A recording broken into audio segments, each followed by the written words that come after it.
লো ফ্লেমে এইভাবে ঘুরিয়ে ঘুরিয়ে যতটা পারে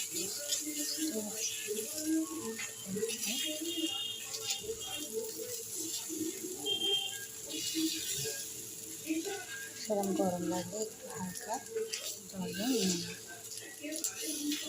ছোটো বানিয়ে এইটার মধ্যে একটা জল আছে, জল দিয়ে হাত দিয়ে নিলে ঠিক আছে। এবার তাকে আমি পাচ্ছি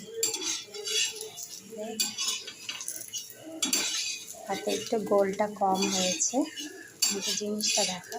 হ্যাঁ, এই আমার জিনিসটা কতটা সুন্দর হয়েছে। গোলা রুটি এরমভাবে বানিয়ে খাওয়াও বাচ্চাদের, বড়রা সবাই খেতে পারে। এখানে ছোটো বড় না, চিনিটা অল্প একটু কম দেবে, বা চিনি বদলে গুড় দিতে পারো, সব থেকে ভালো ইন্টারেস্টিং। ঠিক আছে, থ্যাংক ইউ সো মাচ। আর বাচ্চাদের খাওয়ার জন্য মাদের অবশ্যই বুদ্ধি বার করতে হয়।